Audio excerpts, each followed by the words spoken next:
This evening, it gives me great pleasure to be here with my partner in crime, Khalid, the Kishtainy.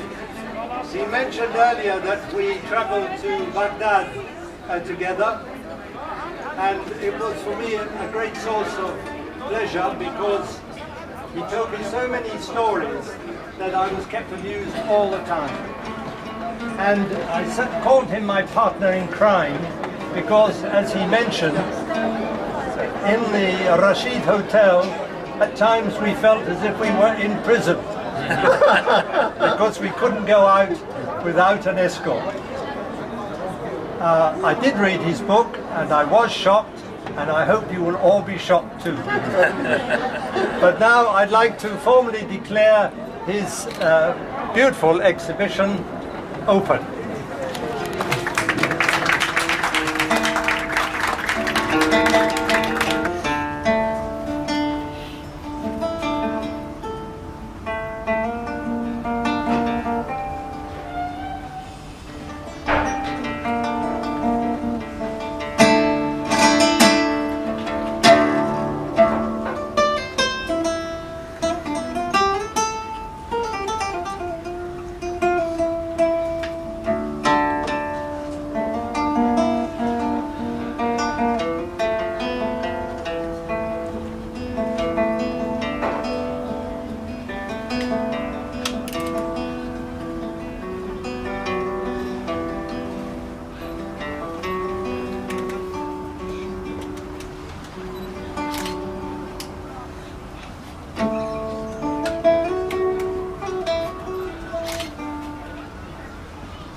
Good evening, and I would like to say a special welcome to Mr. Kishtainey's family who are among us here tonight. مساء الخير، وبصحبتكم أرحب بضيفنا الكبير الأستاذ خالد القشطيني، رمز كبير من رموز الصحافة العراقية المهاجرة، وقلم عراقي لا ينظر.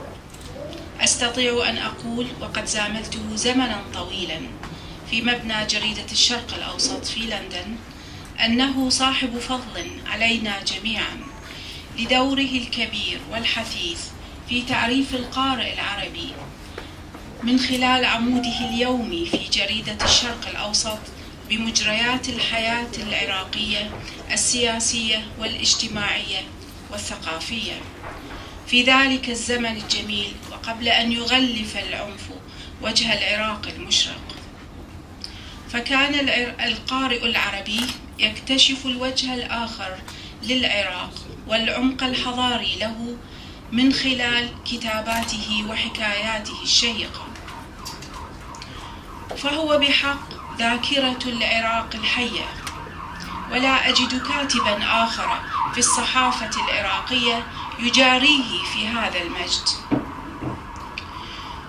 وهو على الرغم من انتقاده لبعض مظاهر الحياة العراقية في كتاباته بمرارة ممزوجة بالسخرية، الأمر الذي أوقعه في خلاف مع البعض وكنت منهم، لكنه في حقيقة الأمر أعتقد عاشق سري لا يجيد التعبير عن حبه للعراق.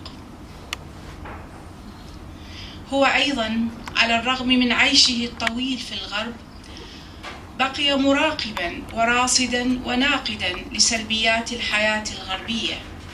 هو في الحقيقة يعيش بين عالمين، روح طليقة free spirit تبحث عن مصادر الإلهام في كل الأماكن والأزمان، شأنه شأن كل المبدعين الحقيقيين. ضيوفنا الكرام، كثيرة هي الندوات والأحاديث التي أقيمت في الآونة الأخيرة للأستاذ خالد القشطيني، ولكنه اليوم يخصنا هنا في المركز الثقافي العراقي بأبعاد وملامح جديدة من حياته وإبداعه وسيرته، فهو يحتفل بصدور كتابه الجديد Time in Iraq and England الذي دون فيه سيرته الذاتية، وتجدون نسخا منه في هذا المكان. وستحدثنا عن هذا الكتاب زميلته السيدة ليز ناسيوم، كما تجدون في جاليري المركز معرضا فنيا للوحات الأستاذ خالد القشطيني ولوحات ابنته ياسمين. لعل الصدق وبساطة الطرح وحب الطبيعة وسيادة اللون الأخضر في هذه الأعمال يعكس لنا مدى الصفاء والطفولة والنقاء وبراءة النظرة نحو العالم التي تنطوي عليها طبيعة خالد الإنسان. ضيوفنا الكرام، معكم وباسمكم أرحب كثيرا وأصفق ونصفق طويلا لحضور الأستاذ خالد القشطيني بيننا.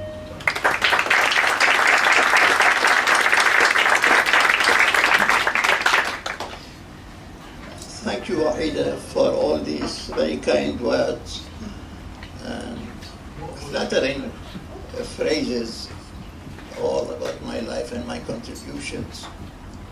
The phrases which reminded me of the Archbishop of Canterbury when he was in a similar situation giving a lecture, and the chairman showered him with the praise and the flattering phrases. Then the Archbishop came to the platform, paused for a while, and said, "Excuse me, I'm sorry, because I had to make two prayers. One, to ask the Almighty to forgive the chairman for all these flattering words," he said. The other one, to pray to the Almighty to forgive me for having enjoyed all this flattery. I will pray for you. But I have another prayer. I do both of prayers, but I make another one that you will say the same thing behind my back.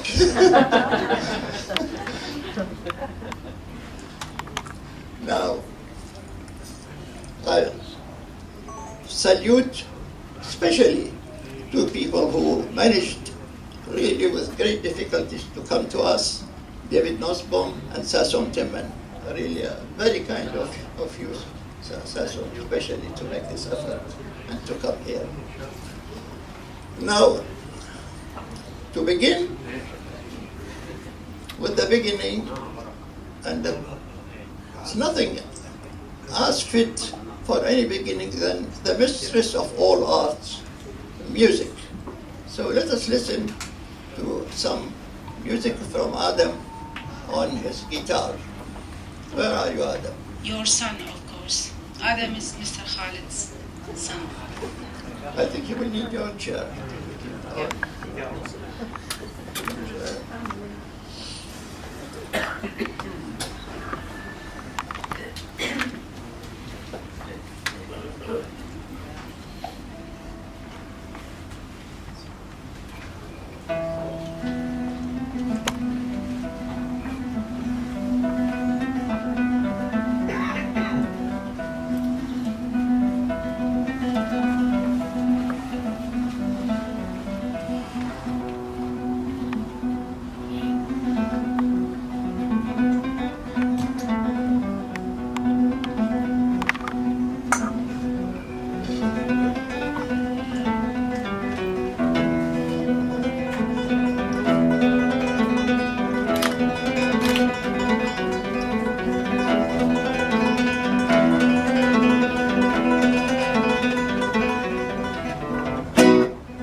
Kishtainy, a music therapist.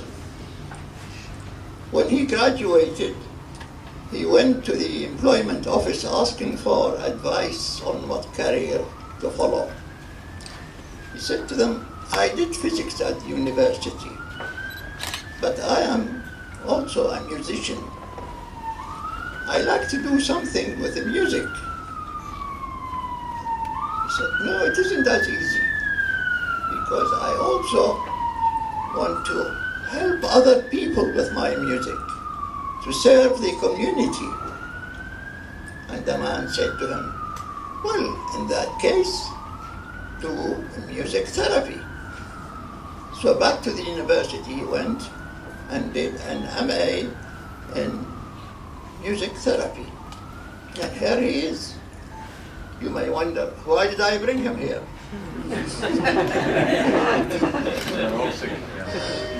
Well, as you leave my book, you may get a series of shocks. Sir Terence Clark, who happens to be here, was with me in Baghdad, and we were stuck in a Rashid hotel, not knowing what to do. This is the green zone. You can't go anywhere. So I saw him really bored with life. So I came with the book and I said to him, Sir Terence, pause the time, read a few pages of this book. The following day he came to me, he said, Khalid, I spent the whole night reading this book, and I tell you, it is a shocker. And so you will get a series of shocks, and if not satisfied with that, you can go to my short stories and you have even more shocks. One of you, or one or two, may even faint and collapse or get a nervous breakdown, and here is the music therapist to revive him. So the whole family is designed to help us. With a piece of, another piece of the music. So let us hear, give them another sample. Thank you. I thought music therapy is a very diverse thing, and you can listen to music in a very, very wide way, different ways to listen to music. And I thought I'd do an improvisation. One type of music therapy is sometimes called receptive music therapy, where the therapist actually plays some music for the individual. Generally, we try and get our people to work and to play with the therapist, but this is called receptive music therapy. So you're about to be therapized. I hope that's okay. Just don't listen to it too closely. Just let your mind wander and see if it takes you somewhere. So I don't know where this will go, but it's made up just for you for tonight.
may strike you as rather thin for a biography of a man of my age, and coming from this country, Iraq, with all the things which are happening there, and yet the book is quite brief.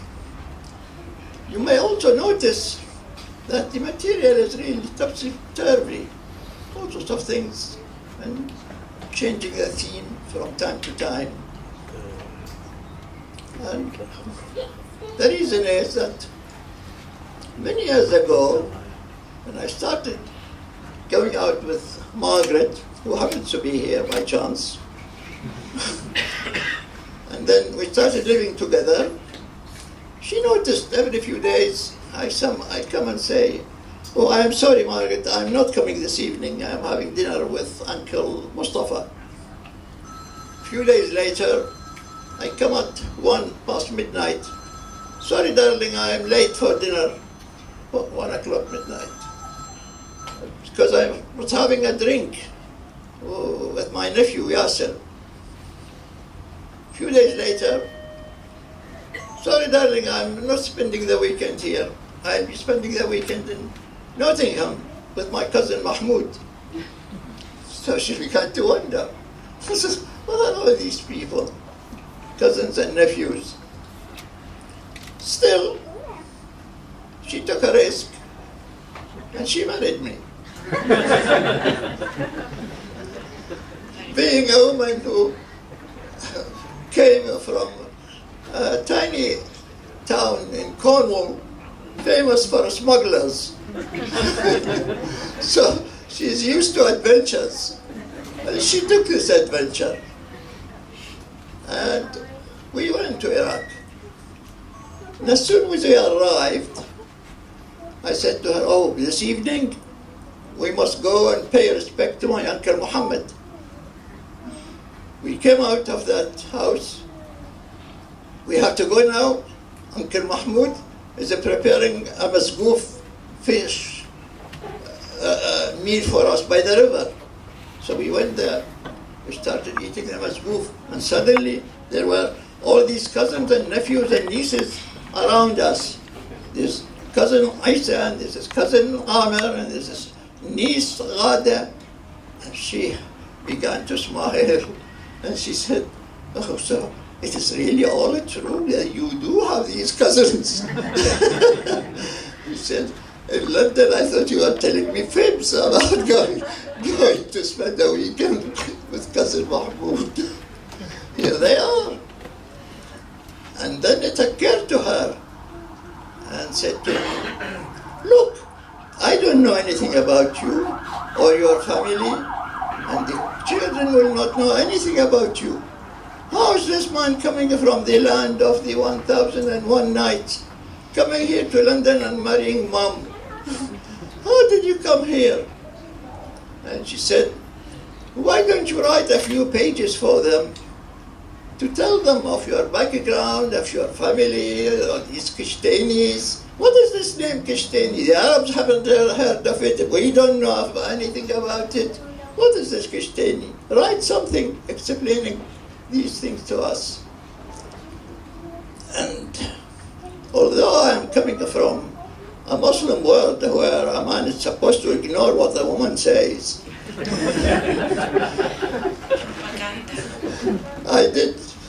I did follow her advice and started writing a few pages. But as I progressed with the work, I noticed I really wasn't writing the biography of myself, but the whole biography of Iraq, the Iraqi society as it existed in the 30s, 40s, 50s. And so it occurred to me, why not turn these few pages into a book describing life in Iraq? And this is how this book came about. And you find anything strange, you can think of it due to the beginning. You will see lots said about my family, my cousins, sins and my ihsan, how he raped a maid in our house and all the rest of that. So don't get shocked.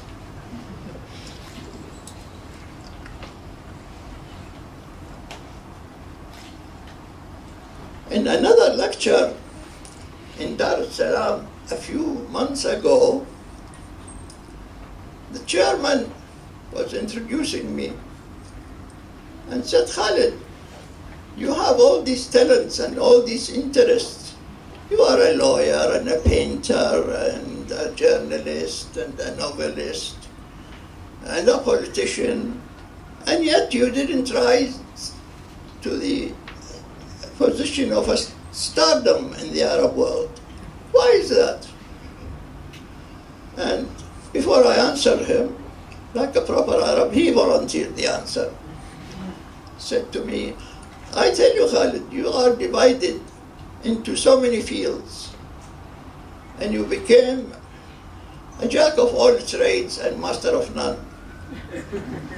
You dabble with too many things. I said to him, well, in a way it is true, because whenever I try to join artists, they say, oh, here he comes. He what's it got to do with art? He's a man of politics. Let him go and write about Palestine. But when I go and try to take a part in a debate, political debate, they say, oh, well, what does he know about politics? This man is an artist. He should go and join his lot. So I lost the track where I belong.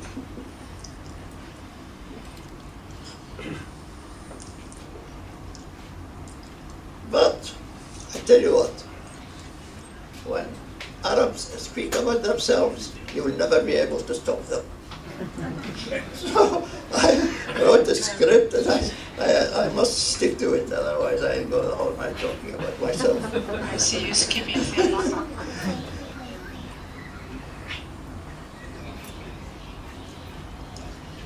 My real trouble is always backing the wrong horse, or putting it plainly, espousing unpopular causes.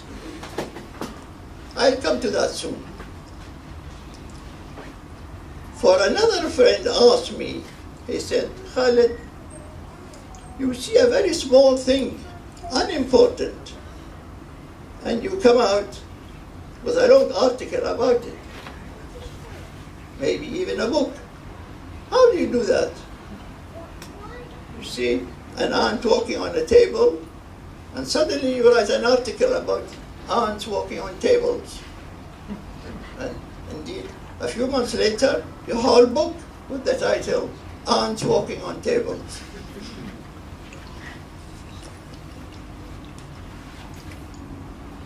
I do have a little bit of that kind of inclination to expand on very small things. And as you read in this book, you'll come to a very small incident which I witnessed as a child in Iraq. I was merely about 8 years old when we went to a picnic to a village of Hindiya. There I saw two dogs fighting for a bone.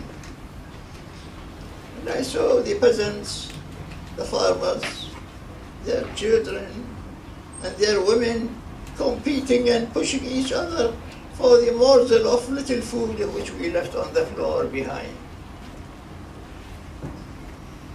I came back and thinking about it. And that little incident influenced, honestly, all my life. Poverty, the poor, and the eradication of poverty became the theme of all my life. And it was a very unpopular theme because it landed me into so many unpalatable situations. To start with, I became a communist, thinking that with communism we'll solve the problems of poverty. It is the party of the poor. But later on I discovered that in fact the communists did not solve the problem of the poor. And I started writing against them. With the result, I turned the communists as well against me. So being a communist in a Muslim country is bad enough, but to have the communists against you as well, what do you expect?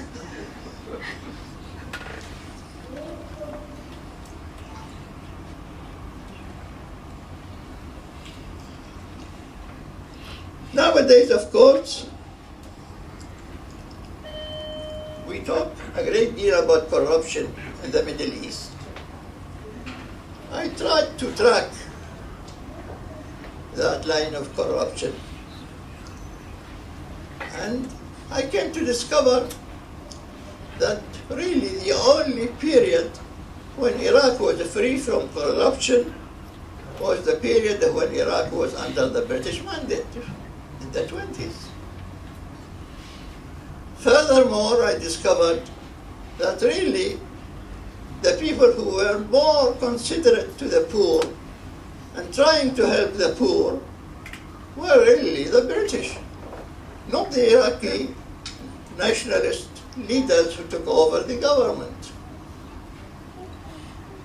I went even further and wrote that the leaders of the sacred cow in the Arab world, the National Liberation Movement, are no more than a bunch of thieves. Well, where do you go from that? But who's left? Well, of course, the Arabs and the Jews. So I addressed myself to this subject and spent years studying the problem of Palestine and the Arab-Israeli conflict as a result of my contact with Palestinians who were working with me in the BBC. Because there, with them, I sensed the plight of these people and what happened to their country and to their future. I wrote probably about 12 books on this subject.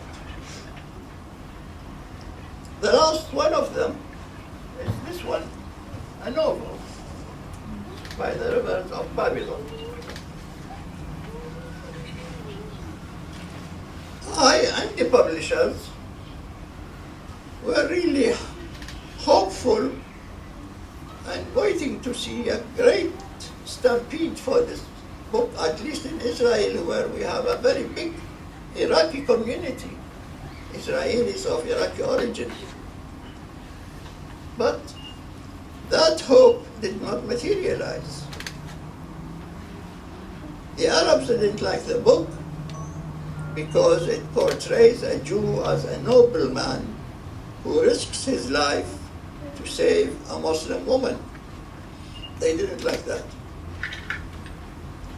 The Jews, or most of the Jews, let me say, didn't like it either, because there is a Palestinian who suddenly appears in the scene and says to a Jew in Israel, an Israeli Jew, this house you live in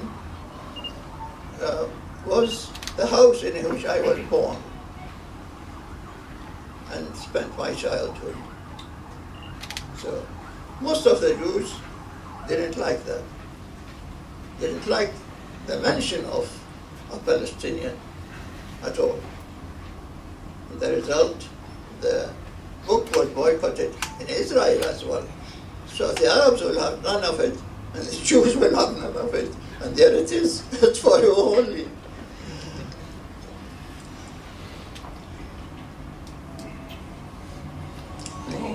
Now I turn to my other side of being a painter.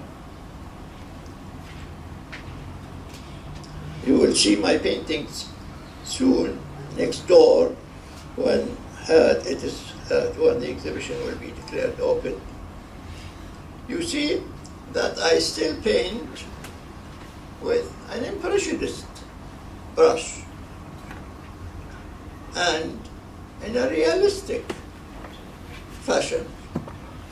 Realism and impressionism I adhere to, and they are out of fashion. I describe the bulk of modern art as humbug. All this stuff of Tracy Emin and Damien Hirst is just humbug. And I wouldn't follow their track. Fair enough, but then this is another cause in which I lost. I am old-fashioned and behind the time. Well, with that note, I shall leave you in peace to see the exhibition of my paintings and the paintings of my daughter, who also happened to follow the same school of realism I did follow. Thank you very much for listening to me.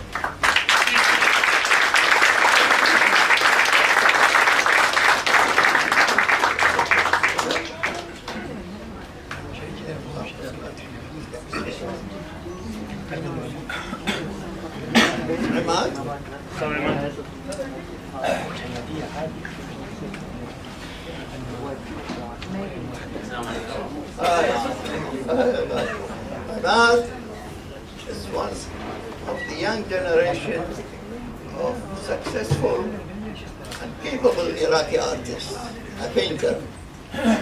But he specializes in horses. And I don't blame him. So horses and portraits. And recently, he earned the prize of Lucian Wolf Foundation for horse painting. And I congratulate him.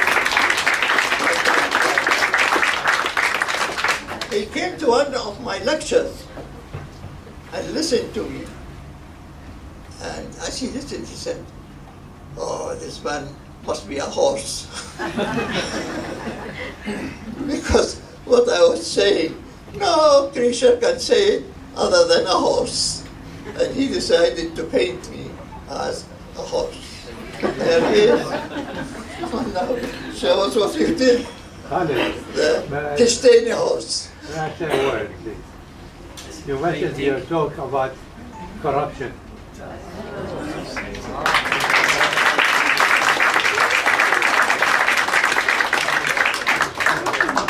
The Kishtainy horse.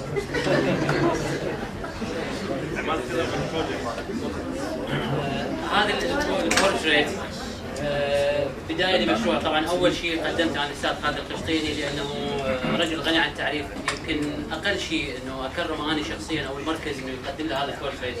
هذا البورتريت عبارة عن بداية لبروجكت تنهيئ بالتعاون ويا المركز الثقافي العراقي. المبدعين العراقيين اللي موجودين هنا بلندن، فجزء بسيط يعني قدمته اني وبدعم المركز الثقافي العراقي انه نعمل لهم بورتريت، وكل شخص نعمل له بورتريت شخصي وان شاء الله راح ينعرضون هنا. بدايتهم بدينا ويا الاستاذ خالد القشطيني وان شاء الله تكون البدايه من التوب يعني. ان شاء الله يعجبه ويعجبكم ان شاء الله. المبادره والمركز ايضا عندهم نيه انه يحتفظون بالاعمال يعني. فشكرا جزيلا للمركز. كانت هاي المبادره يعني مخالفه لما يجري بان يعني المراكز الثقافيه ترسم الفنانين والمبدعين والمثقفين بعد وفاتهم. المركز الثقافي العراقي يعني خاض تجربه جديده مع الاستاذ عماد، احنا نرسمهم وهم احياء ونحتفي بهم وهم احياء ونتشرف بوجودهم وهم احياء.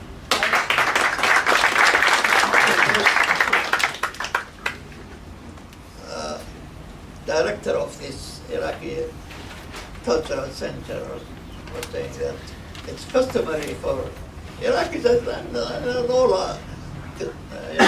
countries to make statues and paintings of people after their death. But the center here decided to have that kind of work done while they are still alive with us. And that's what they are going to do, a series of such portraits. But as we are talking about portraits and art, you will notice as you go in, some of the paintings with people wearing masks. Some of you may ask me for an explanation. Although artists never give an explanation, I'll try to do that.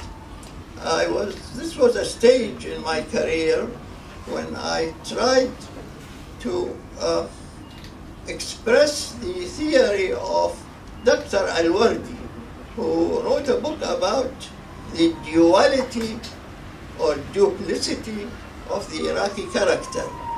That the Iraqis show you one face and say something, but behind that face and behind what they say, there's something quite different. So there's always a dual personality for the Iraqi. Well, really, it's not just the Iraqis. You're here in this country just the same, in Britain. You see it all the time. And so I tried to depict that kind of theory by painting people wearing masks. And so you will see I think two or three paintings of that series. And one of them is actually at the back of my memoirs. A small one, though. I would like to say the memoirs here in English for anybody who's interested in buying them. Iraqi character doesn't appreciate their sons. Sorry? So the Iraqi character, they don't appreciate their people, their men, their personalities. One of the examples is you. You know, you've been in others say you have been quite different. They really don't appreciate Mr. Muhammad Saeed, he's a Kurd, so no wonder he says things like that.